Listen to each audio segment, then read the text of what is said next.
called Chef. Welcome, Jon Favreau.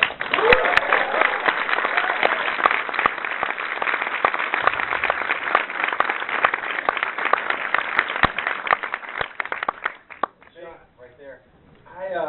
I remember, Jon, you went down to Comic-Con for Iron Man before the studio wanted you guys to go down there. Yeah. You went early down to Comic-Con just to check it out and do the research and kind of learn about it. So how did you begin the research for taking on the world of food and chef?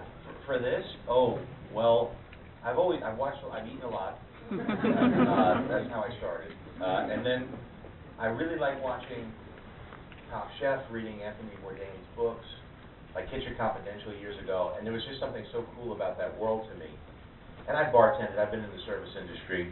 Am I right? Is this aiming the wrong way? You happy? I'm turning it up. Am I speaking good? Yeah. Everybody back there? Good. Okay. Awesome.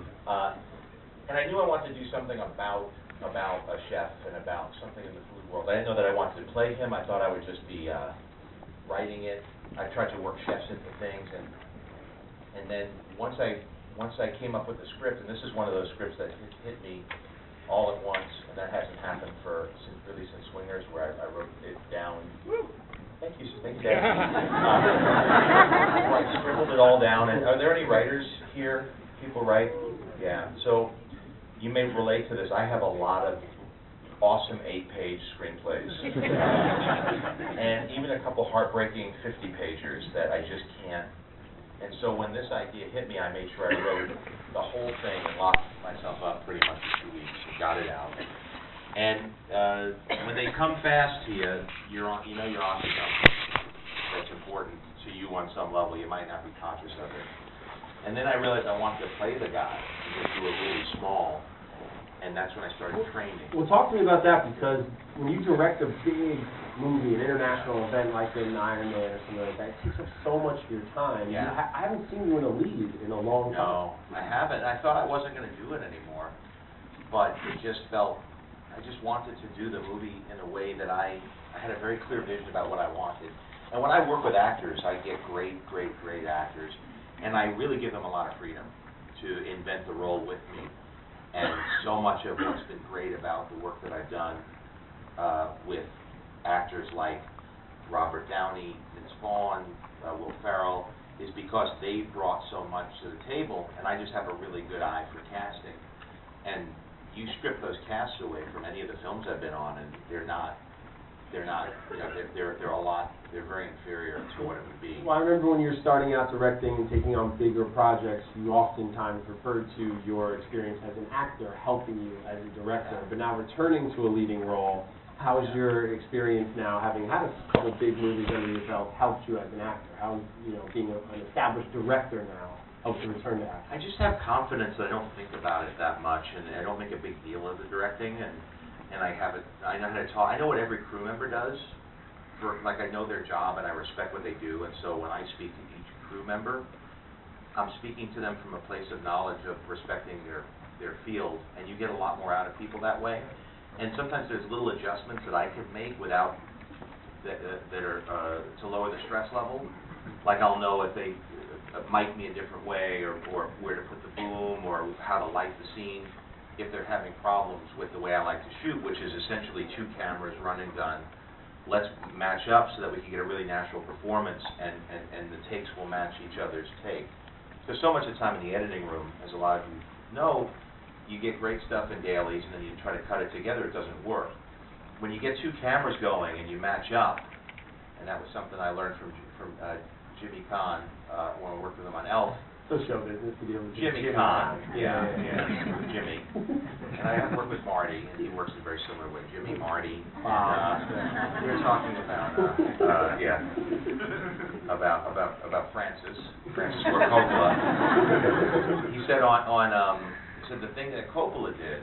Now remember, I'm doing Elf. This is before I ever had any sort of hit movies or anything. I was just so happy to be doing this movie. And James Caan sits me down and go to an Italian restaurant. They put the Godfather theme on when he walks in. And he said the great thing about what Coppola did was he would always match up. I said, well, what do you mean? He said if something happened in a scene, he'd always come around and redo the coverage on the other side. Like if somebody knocked a glass over in a scene, and most of the time in the movie, especially if it's you've shot the master, you've shot one close-up, now you're on the last close-up, a glass goes over. You're stuck because it doesn't match. He would always turn around, take the time to go back and then shoot that glass not being knocked over from the other camera angle so that it could be part of the scene.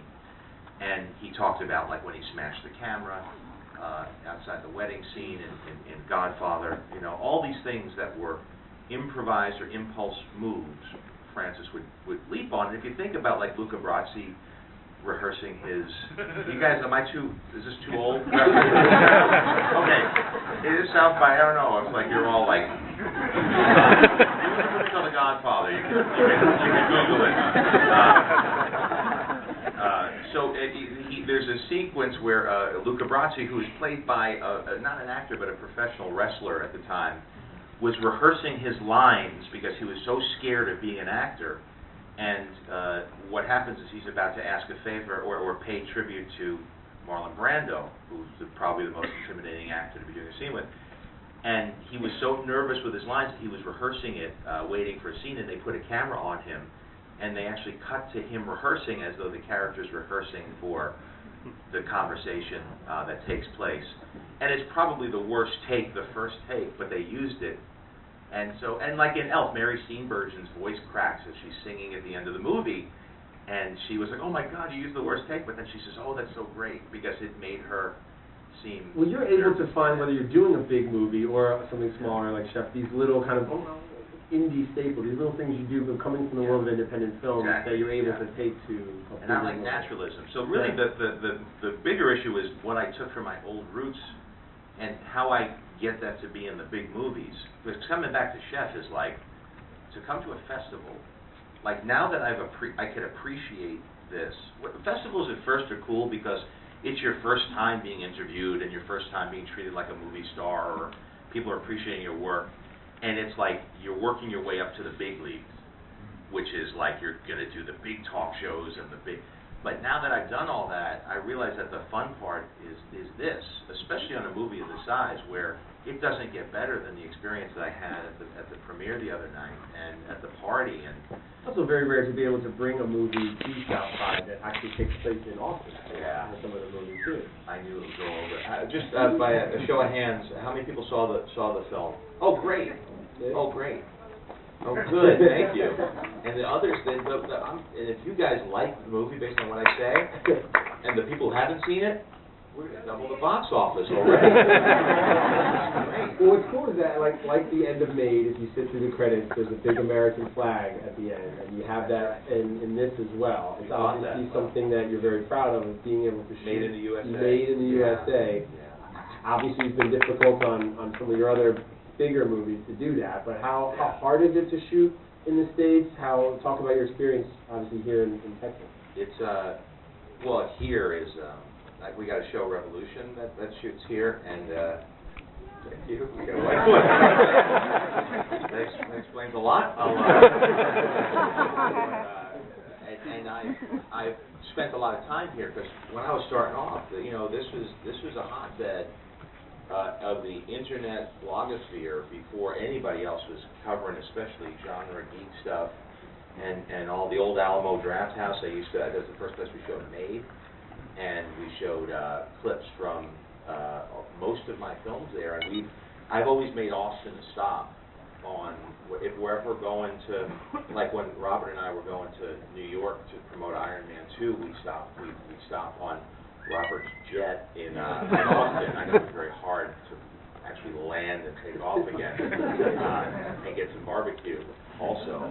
And always made sure it was a stop because it was such an important way to connect with what's now happening with social media with everybody, but it was a way to get directly to the fans of that type of movie, and you didn't have to go through the whole media machine where they kind of filtered through it. Well, you mentioned social media, and out of a lot of the filmmakers that I get the privilege of chatting with, you're the one who seems to get it the best in terms of driving attention to your movie and giving fans a little bit more.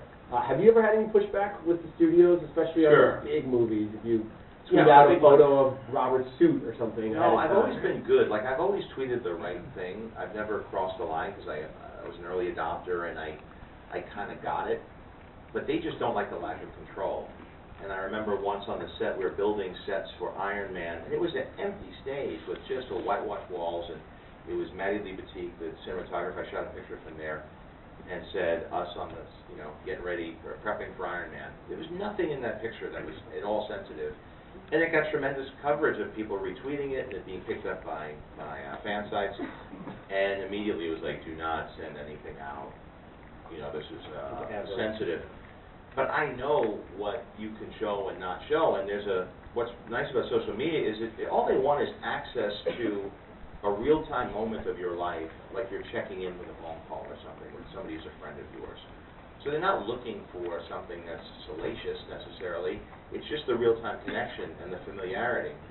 And it's just interesting to like to follow and see what other people are doing, because for some people it's because they're fans of them, and for others they're curious about what it's like to have that type of a job. Do we have any filmmakers here? Do we have a bunch of directors, aspiring directors and stuff? If you were starting your career now, as opposed to when you started making movies. When you started making movies, you didn't have Twitter and all that stuff. No. What would you say to an aspiring filmmaker about incorporating social media, and how would you approach your career now? I think, well, in terms of content, like the Twitter's a big part of Chef, but only because it's part of the cultural language, and I found a really cool graphic way to depict it. Hollywood Reporter actually just picked up on that, wrote a cool little piece about it.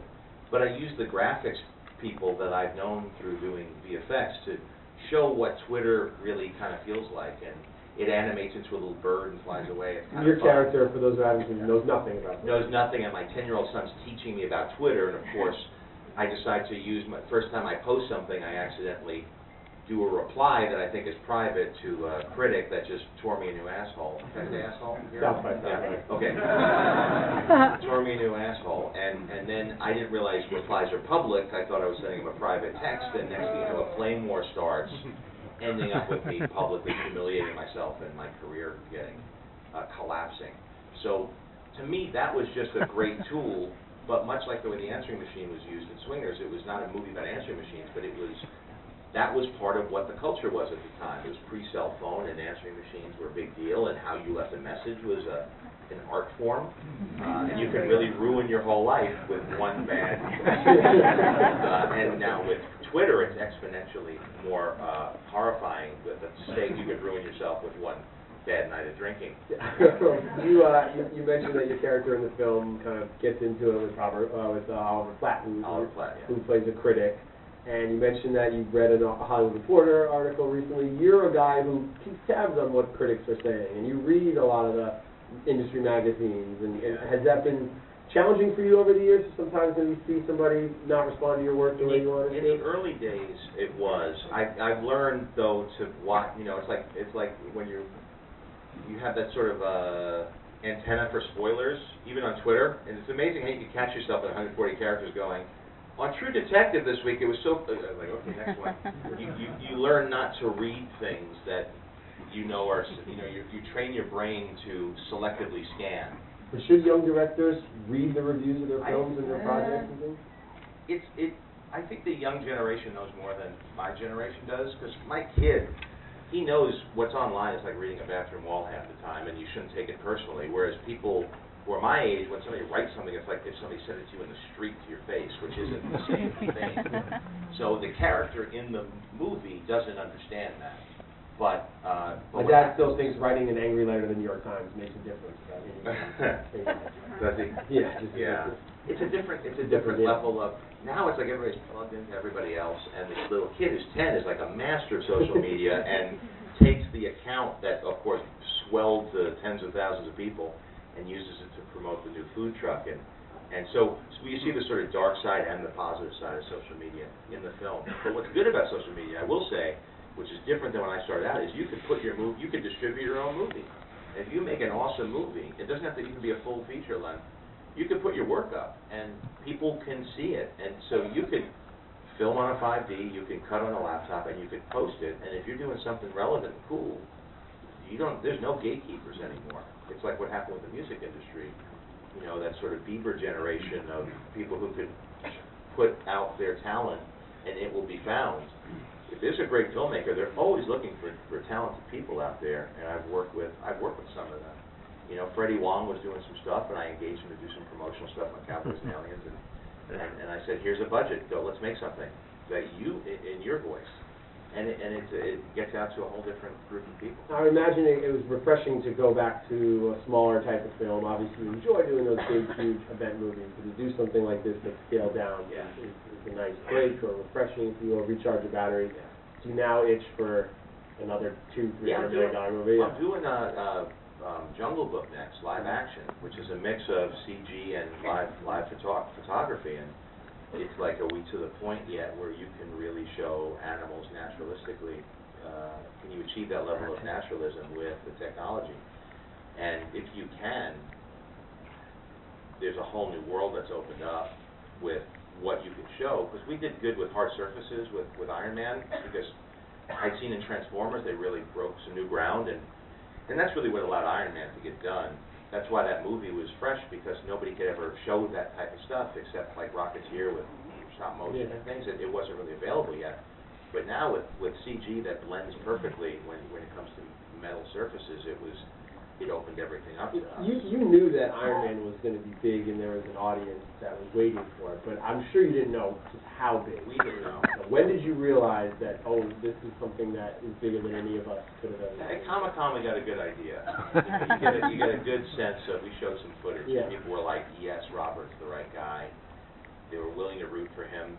People were very concerned that he wasn't going to be somebody who could be a star for a family entertainment, essentially, for the Marvel brand. And now they bet on him, and they benefited from it, to their credit. Was it hard to sit on the sidelines for Iron Man 3? I mean, you pop up in the movie, obviously, but to not direct it, was a difficult choice for you at the time? I'm just better at, honestly, I like figuring it out for the first time, and then the second time was fun, and you know, I like solving the problems. I like showing up at the beach and trying to figure out where the tent goes and where you put the troops and the tanks, and you know, like the Marines. And then there's a whole other sense of, once it's successful, there's so many, the brand becomes so important that there's so many concerns other than how do we solve this problem. With Iron Man 1, we had a budget, and we didn't even have we had a distributor who didn't have input. It was Marvel Studios' first movie. They had a fund, and we had to build a whole infrastructure. And to me, there's an innovative aspect to that, and I like solving puzzles. You know, it's like I'm obsessive about puzzles, and I love it when you got to make all the pieces fit.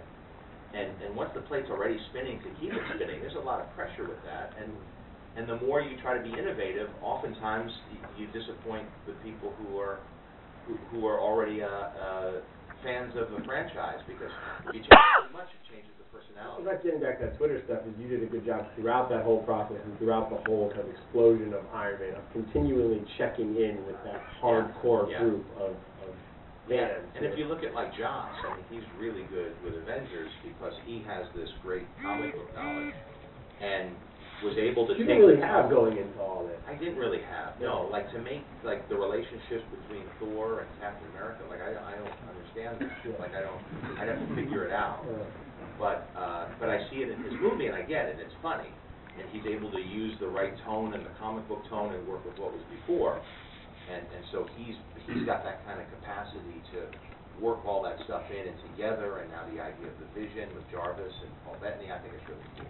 So I think everybody's you got to know what you're good at, and really when it comes to movies, but I think by extension anything else, and it kind of relates back to Chef in a way, you got to be passionate about what you're doing, because if you're not, you're only going to use a certain percentage of your ability.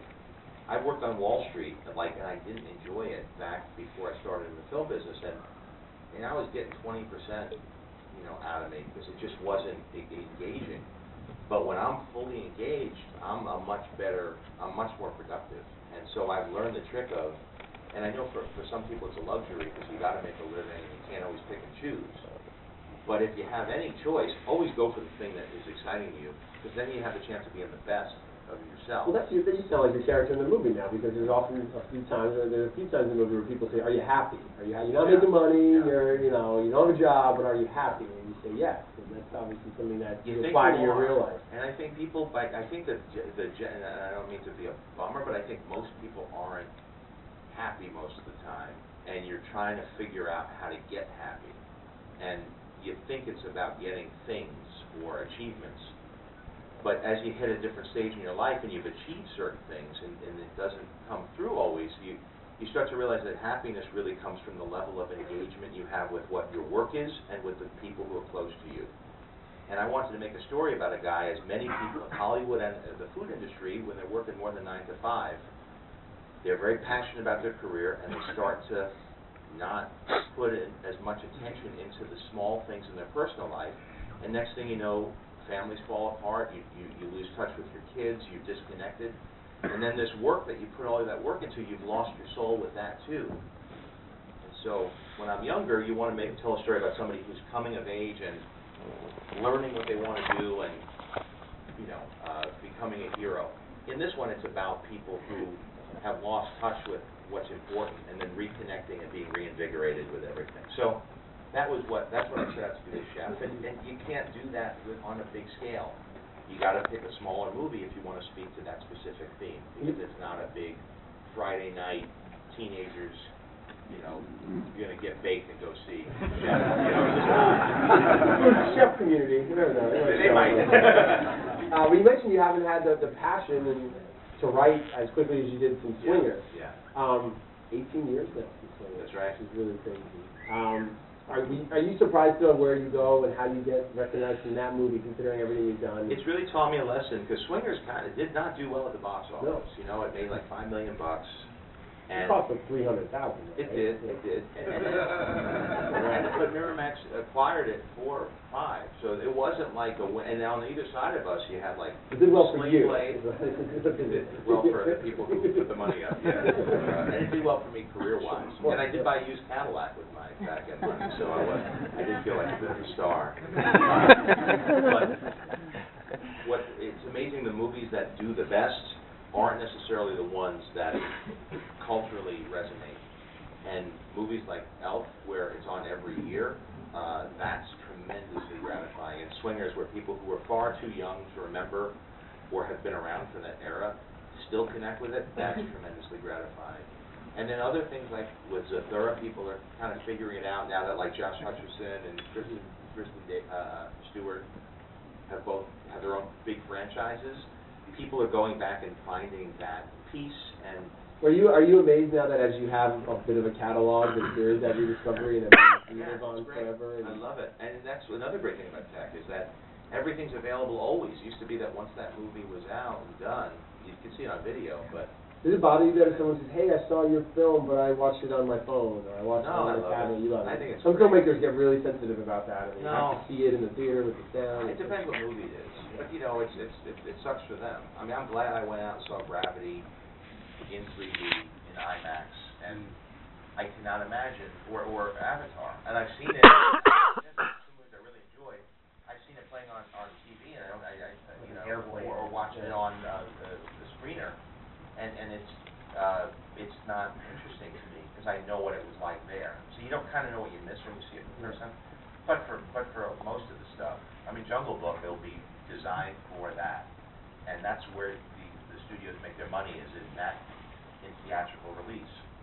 But a movie like Chef will be fun because I think it works small, big. Well, Chef was one of those movies when I saw it Friday. I thought about the characters Saturday and today and where they would be after the movie. I wonder if he had a lot of food trucks or what happens. When our favorite movies, I don't know if you guys do this, but I do this all the time, where I think about the characters and how they live on after the movie. Do you do that as a writer? Where would the Swingers guys be today? Like, you think about guys. I thought about the Swingers guys. Married, their kids. I actually wrote Swingers 2, Swingers Part 2. Years ago, and it was they were getting jobs and getting Rob became super cool and now this is in the late 90s, so it's all dated now, and some people were doing better, others were doing worse. Well, Bays was kind of a continuation of that, right? In a way, it kind of is. I mean, they're all, because subconsciously they all relate. I mean, this one actually, if you look at the tone of this and you look at the tone of Swingers and The Maid, there's definitely DNA there. But it's not the same people. But it definitely has the same rhythm, the same humor, the same, again, naturalism I really like. And it's something, when you do a comedy, it's very hard to defend not hitting every joke as hard as possible. which is why I was drawn to Iron Man, because I put a lot of humor in there, but they didn't even know I was trying to make the scenes funny. And so they were surprised at the screening that people were laughing. They're like, this movie's pretty funny, right? I'm like, yeah, it's kind of funny. But if you do, and that's what I also learned. I learned with Elf, every joke was scrutinized, because everybody was looking at the comedy, but all the action and force perspective and special effects, nobody gave me one note on. Not one storyboard they gave a note on. When I went and did an action movie, I could do whatever I wanted with the comedy and the dialogue, but every action sequence was scrutinized and looked at and picked apart, and notes were given. So you're almost better off going opposite to the genre you want to do to get the less interference, because if nobody expects it to be a comedy, nobody's judging whether it's sort of acknowledges almost how absurd the situation is, right? And that he's this guy who's wearing this suit and flying around saving the world, and you have to be kind of aware that this is fun and different, and you can't take so the it tone too we seriously. picked, I think it really, that's what I think was, and as a director, your only gig that somebody else isn't doing for you is watching the tone. The camera, you got a DP who's better than you. The editor is going to be better at you than that stuff. And if you're working with a writer, they're thinking about that 24/7, and the guy who's playing the lead is thinking about that character more than you are. But tone is the one thing nobody can do for you. So if you, it's hard when you look at a movie to see who the real talent was. If you like the overall tone of the piece, like I haven't seen Grand Budapest Hotel yet, but clearly that is coming from the imagination of the director, because it has a feel. Oftentimes, a director's gig is just to keep the right elements working together and just being a ringmaster. So it's a weird gig. It's a weird gig, and that's why it's fun also to do something like this, where I'm in the middle of it all, of every aspect. Well, let's get you talking to some of the people. We have microphones on each side here. People want to line up and maybe ask Jon some questions, and I'll open it up to you guys. We can start here on the left. Hi. I've been a big fan of yours since Swingers, and I've seen that movie about 12 times. Which, it's weird being in here because I feel like I'm watching you on TV, but you're right there. Yes. How do you think I feel? How many people are lined up, by the way, right now? Raise your hand if you're online. How many do we have online? Yeah, 1, 2, 3, 4, 5, 6, 7, 8, 9, 10. Oh, perfect. Right? Okay. I have 10. This is cool. 10. I don't know if you saw it on YouTube, but Robert Downey Jr. actually designed posters for the festival for Chef. He's a graphic artist. We put a thing up on YouTube, and he signed it. We have 10 signed pictures from myself and Robert. So maybe can you give them out to this?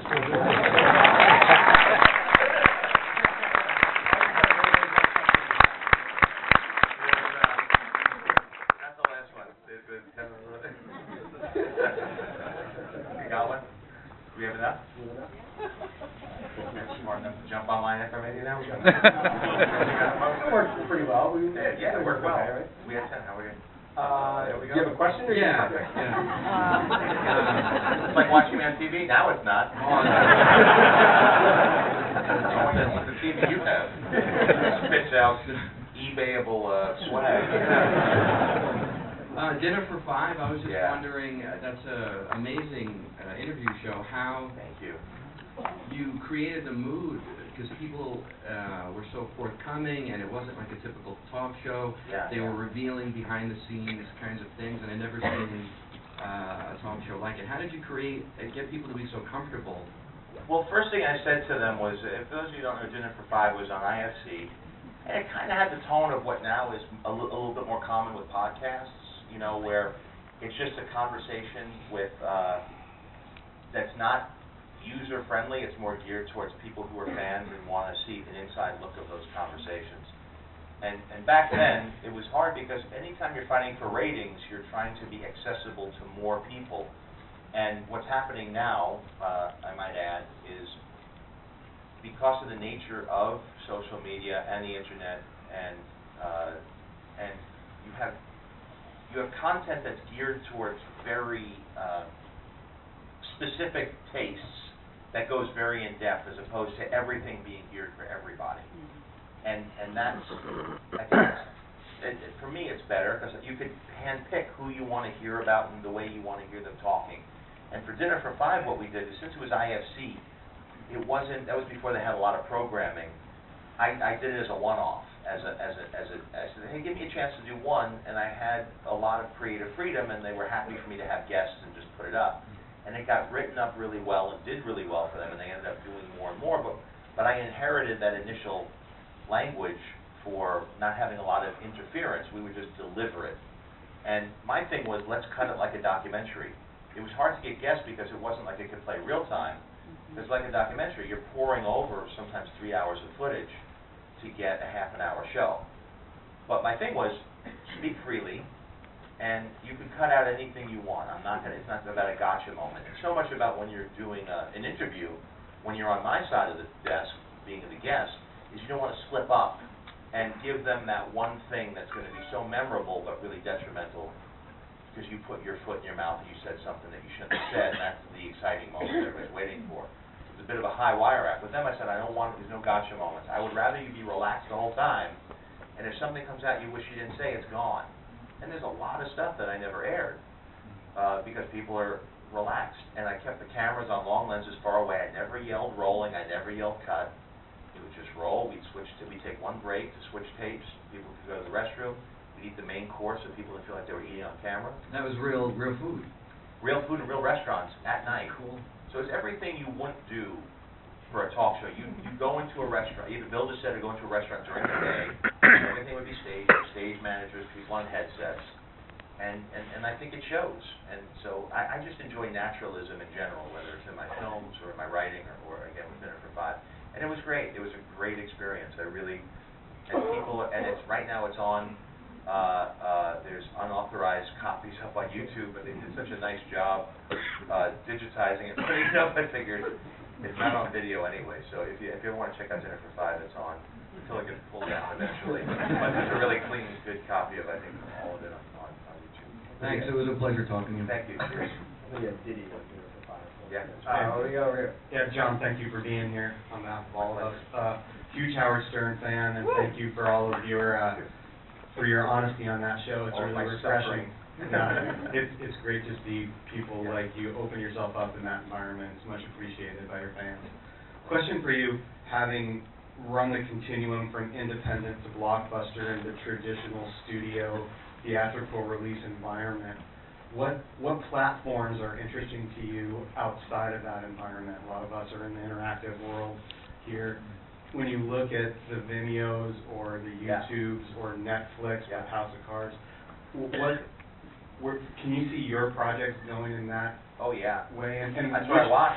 So, and how do you evaluate kind of the hierarchy of the strengths and weaknesses in that genre? I think because home video isn't as active as as it once was, the theatrical window, and not just theatrical but worldwide, so Asia, Latin America, Europe, Russia, that all informs what goes on the IMAX screens, and can you make a very relatable, universal story that's a bit of an immersive ride. That's where all the chips are being stacked. Those mid-range budgeted films that traditionally won Oscars and things, those aren't happening anymore. They're not lucrative. You can't earn that money back because of piracy. So the technology has really killed the host in that way. And then on the bottom, because you have what's growing, because new media numbers are coming up, you're starting to get back to movies the size of Chef and smaller that were traditionally supported by video. So you're getting really cool smaller films where you roll the dice on something in the old independent way, and you get really big, either brand-driven or effects-driven or star-driven big blockbusters that are trying to make all their money on the big screen. But what's filling that void is this, what you're talking about with Netflix, is this golden age of television everybody's talking about, where you could go for a narrower audience that is very engaged. And so you're getting really good content, and I would argue that cinema is now happening on the small screen as much, if not more so, than the big screen, because there's some amazing television that's being told, and when I say television, I include Netflix and what's starting to happen just directly through the internet. It's all going to be irrelevant in 5 years anyway, and 10 years at most, where you don't know how you want it on demand when you want it, unless you're walking out to a movie theater. I don't know how it's coming into my huge screen. But there's some great content with great filmmakers, great actors that are doing things that are very specific, that would have been an independent film 20 years ago and would have been in the movie theaters 40 years ago. Dog Day Afternoon is not a mainstream Hollywood movie anymore. It's an awesome cable series, you know.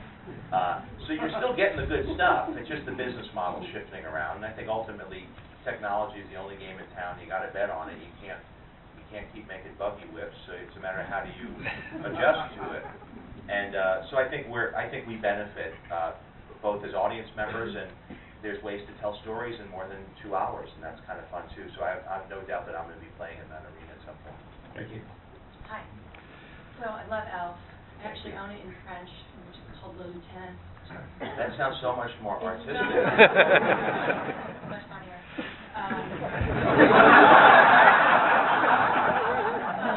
So you're the... Is that why you came dressed like that? You look like Single. It is gold. So cool. Thank you. So, I'm funnier in French too. My name must look good in a French Jon Favreau. Anyway, my question is more about the show. And that you had mentioned that you had to start training. And Yes. you're the writer, and you're the director, Yes. and you're starring in this. Yeah.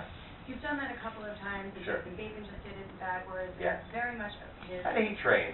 He went to spelling bees? You read a dictionary? It's not that hard. Yeah, Just give you the yeah. calendar. I hear it straight, by the way, and I It is love great. Jason, It's so. Great, and It is. everyone should go see that in Chef's Book. But you had to add another layer onto what you were doing.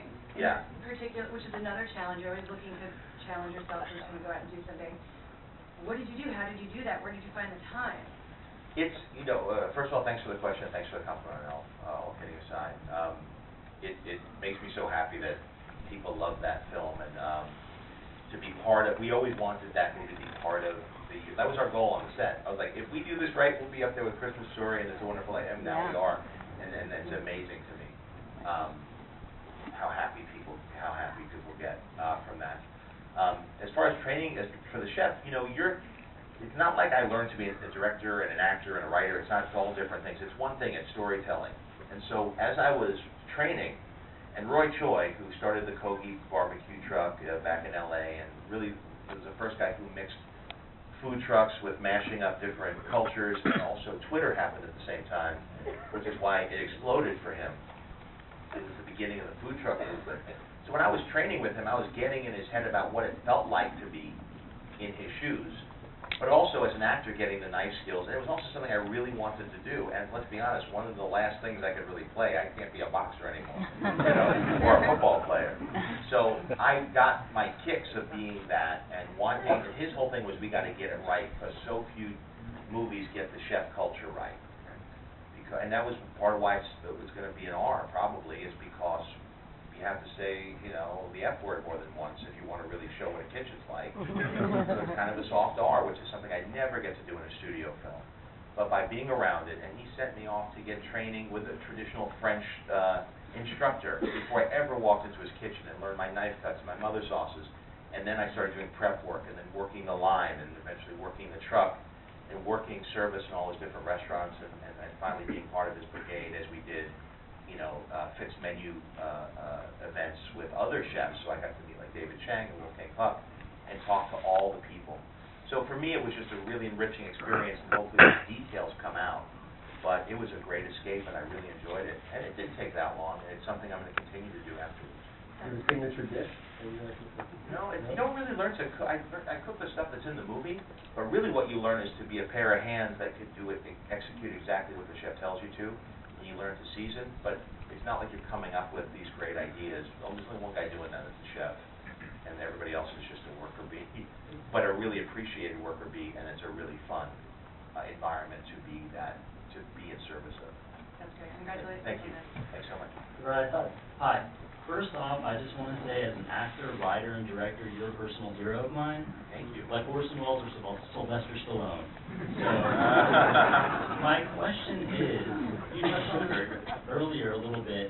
Do you ever see yourself returning as a director to the Marvel Universe, or jumping ship and maybe reinventing Aquaman for Warner Brothers? I don't know. It is scary. It is daunting, because it feels like I got some good points on the board, and I don't want to screw that up. If they work that well, I don't know that I could, so many things have to happen right for something to work out, and you have so little control over it. So I was very fortunate to be in the right place and assemble the right group of people and pick the right tone. I see movies like Guardians of the Galaxy, like I haven't seen the film yet, but I've seen what they're doing with it, and I've been talking to Edgar about Ant-Man, and that's very exciting to me, and that makes me, that seems really fun, because they're trying all sorts of new stuff. And part of the reason why I'm doing Chef was I've been watching like Lena Dunham and Louis C.K. and Larry David, just expressing their whatever's in their head and playing it and being completely brave and selfless and exploring stuff that that felt akin to stuff I had done when I was starting out, and that made me want to do it. So it's usually looking at the good work other people are doing, and that gets you excited. But I never say never to any of it. I like that, I still get to work with Marvel, but again, it's a much more limited capacity now. And it's like you miss going to, it's like family that you miss working with. So it may happen, it may not. I like the new crop of directors that they're using. They're bringing so much into it. I'm hearing great things about the new Captain America movie, from people who've worked on it. And it's like that new blood also helps a lot. I would just be doing that same old, I'd be like the end of Raging Bull, saying that monologue in the mirror over and over again. Well, we did on Iron Man, let these people with a fresh voice, a lot of them it's their first big movie. It's exciting. That energy to me is exciting. All right, well, thank you for building that house and making that happen. You're welcome, and best of luck to you. Thank you. Best of luck. Hey, John. I'm a graduate student at Carnegie Mellon University here, celebrating South by Southwest. So one of my questions to you is, being someone that's transitioned all these multiple roles and wearing the different hats from, swingers to Iron Man, how, in this age of accessibility and saturation of the market, how do you keep integrity of the story wearing all these different hats and having to appease all these different elements in the filmmaking process? How do you stay true to that? I think just the fact that you're asking that tells me that you've got your head on straight, because it's always about story. As long as you know that that's the priority, you will make that the top concern. And what I learned is especially in preparing for Jungle Book, I love animation, and to me it's so wonderful that animation's relevant again, thanks to technology. And I've been lucky enough to spend time in Pixar and Disney animation over the years. And the thing that John Lasseter said to me is that what people don't get, they think it's the technology. It's not, it's the story. And what the technology demands is that you completely vet the story through animatics and through storyboards and through pencil sketches, because it's so expensive, or used to be, to render one frame, that you had to make sure everything was perfect before you ever started making the computer rendering. And so, whereas now you could run off with a half-baked script and shoot scenes and edit it together and reshoot, you can't do that in animation. Everything has to be geared towards that moment when you finally animate the thing. And it's the story that makes those movies so superior. Animated movies, just as a percentage player, tend to be stronger than live action. And it's because they know to scrutinize that. And they have story departments, and that's what I'm doing on Jungle Book. I have a story department. I have a head of story. I am watching the movie now in pencil before we ever decide to shoot a frame, and then incorporating that process into the live action filming. So that's how I do it. And now how do you get spontaneity in there? That's the trick. How do you get naturalism when everything is so planned? And that's where I'm trying to crack now with the way that we record voices and do references and actually do the photography. So the balancing act is, how do you have a story that is solid and mythic and Joseph Campbell, Hero with 1,000 Faces, and then how do you have the spontaneity and naturalism of the type of humor and performance that way? But I say, as a director, what you just say is, everybody who comes on the team, you let them know that's what's important to you, and all of a sudden it comes true around you, because they become the shepherds of that. Great question. Thank you. Hi, you said at the beginning of this interview that you feel like you have an eye for casting, and as an actor myself, I want to know what it is that when you go to cast a film, what draws you to an actor, either your first time working with them, or as in Chef with Scarlett Johansson and Robert Downey Jr., what makes you want to work with them again? Well, with Robert, I mean, and Scarlett, they're just so talented, and you, as a director, you know when somebody's going to make the most out of that, the time you put the camera on them. There's a talent. It becomes very clear, even in casting, when somebody just sparkles. As an actor, it's like, why don't they pick me? I was just good. And they want to pick you. There's some people that just have something magic going on, or it's their moments. They're good looking, or they're talented, but there's a moment where experience and confidence comes together. So it does kind of shine like a beacon. It's not hard. And then people I enjoy collaborating with is just the people who share your priorities, who have the same tone, the same sense of humor, the same voice, and that will help you tell the story. And honestly, people you want to be around. That's your family. That's your real life. Jeff Bridges once said to me, he was shaking up martinis after a rap one day. We're doing Iron Man, and here he is pouring us drinks, and I'm sitting there with Kevin Feige, waiting to go home, but so happy but he wants to hang out after a rap. And he was saying, this is what it's about, man. He says, the film, that's the movie, that's when you skin of the snake. This is the real thing. Like the movie, for people who've been at it a while, the movie is like, they don't even watch the movie, some of them. Half of them I know don't even look at the movie. It's the experience of making the movie and the people and the creative buzz you get, the adrenaline. So the process to me has become more important, selfishly, than the product in many ways. And then when I get to go to like South by and see it with a crowd, that's part of it too, because I'm in communion.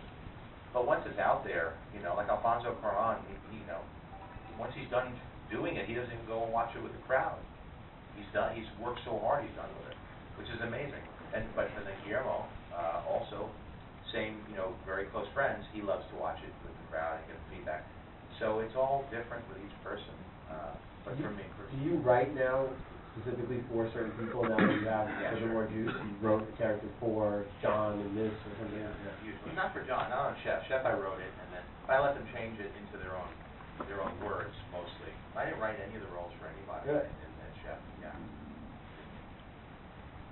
I want to thank you for this. You're welcome. You were speaking about passion, and that you worked on Wall Street. Yes. How did you make that leap, and what sparked you? Well, I just quit. It wasn't hard. But what made you? Then I went cross country, and I saw how many people were compromising. And the whole idea of working 50 weeks for 2 weeks off was very scary to me. So you live in 2 weeks of your life. And I saw so many people. I was from New York, and I was going to California, and see there's a lot of people who aren't. It doesn't look fun, a lot of it. It looks like there's a lot of people getting by and struggling. And you realize that you got to take it, if you can get a shot, at something wonderful happening. And so that was sobering for me. I was in my early 20s, and I stopped in Chicago, and I saw improvisation. My friend was doing improvisation. And on stage was like Mike Myers and Chris Farley. These are all people before they were on Saturday Night Live, doing improv on stages and bars in the Second City. And I was like, I looked at the wall, and Harold Ramis was up there, and Bill Murray's name, and John Belushi. Those are my heroes. Maybe I'll give this a shot. And I moved out to Chicago. I started bartending, doing some illustration work on the side for money, and slowly worked my way up for 4 years. Got some chops. Really learned to write and direct and all those things through improv, and got cast in Rudy, and that was my first break. And thought I had it made.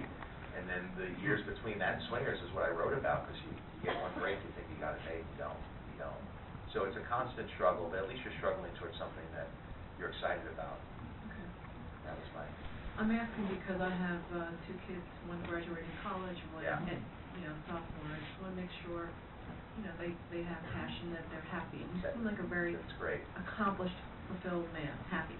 I don't know about that. Thank you. It's very important to me that I come off that way. You're doing a very good job. I can do more good by seeming like I know what I'm doing, but I was having existential angst all night last night.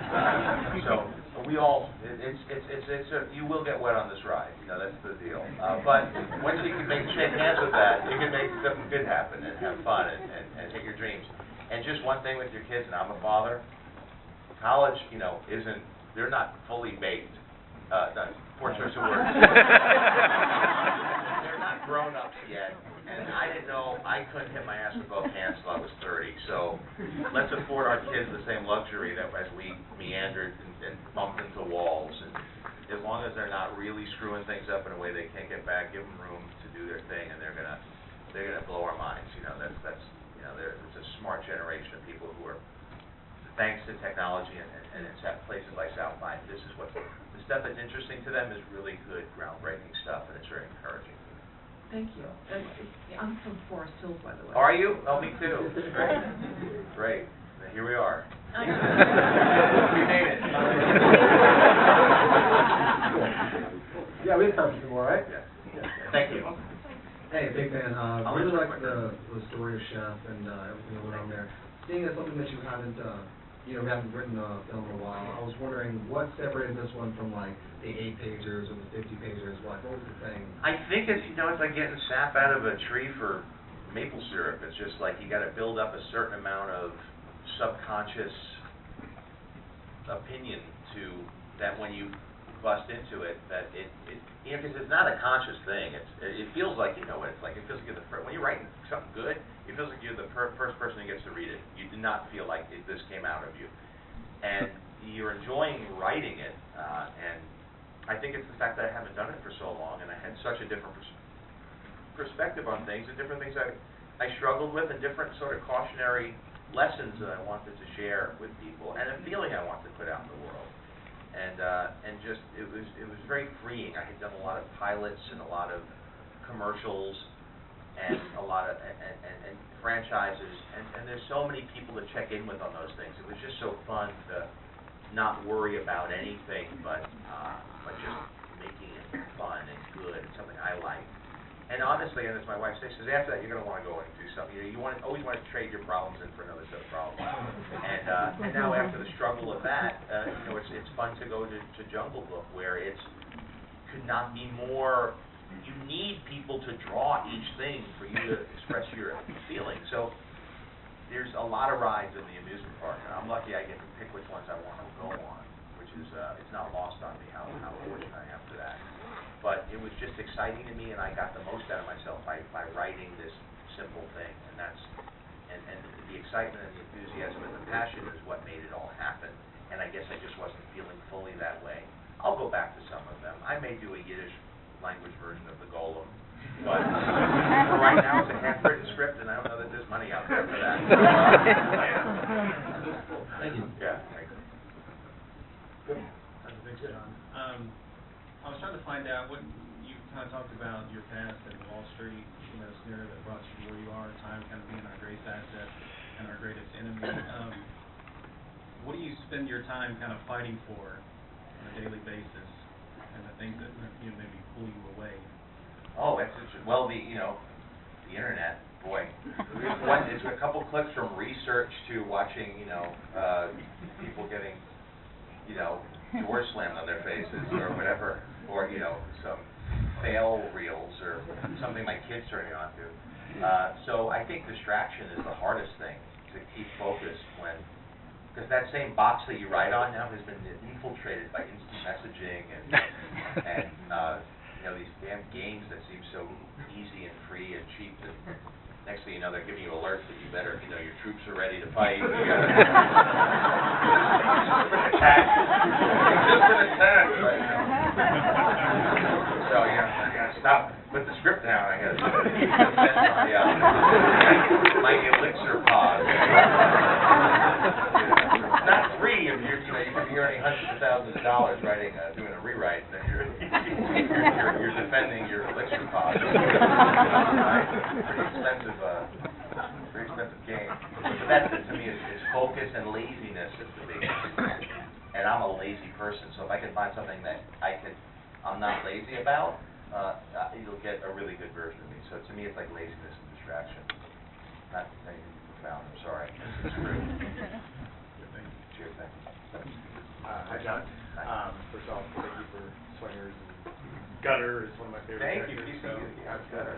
My question is, when you wrote Swingers, obviously you knew you were going to be playing Mike, and it sounds like when you wrote Chef, you weren't sure until the end. But right. How's the difference when when you're writing a character you know you're going to be, and balancing the, you know, the self-deprecation that would cause empathy from the crowd. I didn't know I was ever played Mike. I just was writing that screenplay as a sample or just to show my friends because I got final draft and you write 4 pages, it looks like, oh my God, this looks like a screenplay. So you get that positive feedback, and I got through it. And then it became about making it. I was, you know, first I was going to sell it. I was on the verge of optioning it, and then it became about let's play it after we had done some stage readings. And with Chef, I kind of knew that I was going to do it. It was definitely in my voice. I knew it wasn't for somebody else. So I don't know that I have, you know, it's more, they're all me. You know, there's always a character that's me in all of these things. They're just better disguised. And so when people assume because I'm playing the guy it's autobiographical, it's kind of funny to me because there's elements of all my movies that are far more revealing about who I am than this one. This one's actually very different. This is a guy who's not comfortable with social media. He's not connected to his family. He's not, you know, feeling good about his work. But that's really just, again, Joseph Campbell started off broken. So take the ending that you want to do and break and make everything bad for the guy. And there's a Stanton has an adage that they say after Pixar is that you can have as many coincidences happen as you want in the script as long as they're all bad. If you have a good coincidence, that's cheating.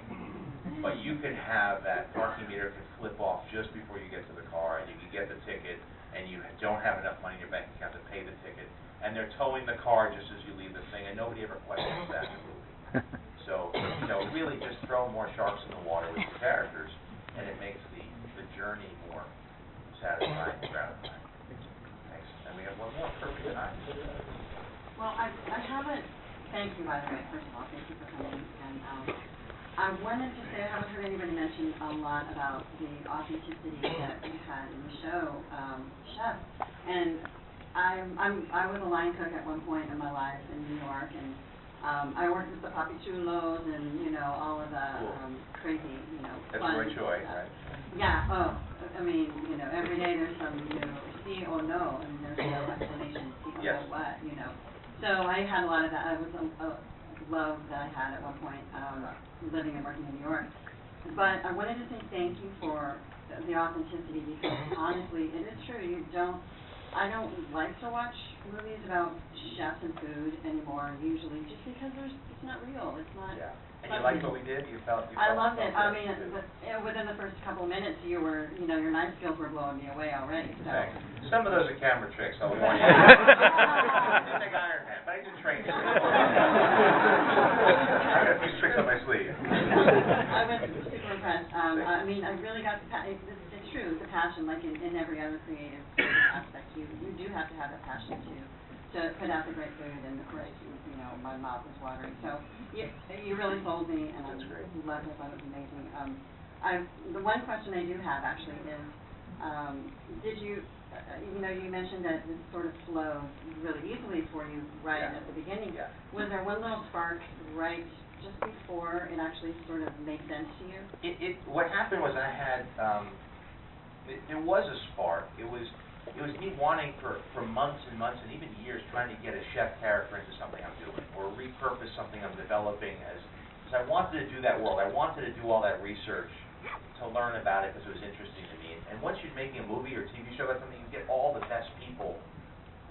You have access to them. And so there's this great experience of you could sit there with a chef you'd always wished you could talk to, and now all of a sudden you're being a technical advisor or you're buying them lunch and they're giving you pointers on it. It's just a very great perk. So that was going on in my head. I wanted to do something small that I could do for a budget where nobody would question where I shot it, who I cast, what rating it was. And then I've been wanting to do something about balancing out creativity and passion for your career with family. And that, where I see so many people get it wrong at my age, where things are all falling apart and they're all confused what happened. And so single-mindedness and sacrificing your personal life and your family for your career versus, and then I was actually meditating, which I try to do, and I was, one day I should more because it works out well when I do, and then something clicked where both those things hit together, and I grabbed a piece of, I grabbed a notebook and scribbled 8 that was the whole thing. And then the script was just not letting that, wasn't it Kubla Khan, the poem where the guy's dreaming and then the opium dream gets broken up as an unfinished poem? Like, that's my fear as a writer, that you have that whole image and then it goes away, because it happens so rarely that you see that. And so I scribbled the whole thing, then I started writing, and then through research rewrote it, but that was the spark moment. And it doesn't always happen that way, it rarely happens that way, but it happened. It looks like you guys had a fantastic time, and, putting the show together, I love the connection that you have with the family and your peers, and that was awesome. It was great. It was real. Thank you. Are we going to be able to? Okay. Oh, yeah, this is exciting. So I'm glad you set it up, because we're not going to let everybody go home. Okay, so Robert sent us with a bunch of posters. He designed like 7 posters that we've putting up with street teams. We held some back. They don't normally allow giveaways, but as you leave, we're going to each get a collectible signed poster for that Robert.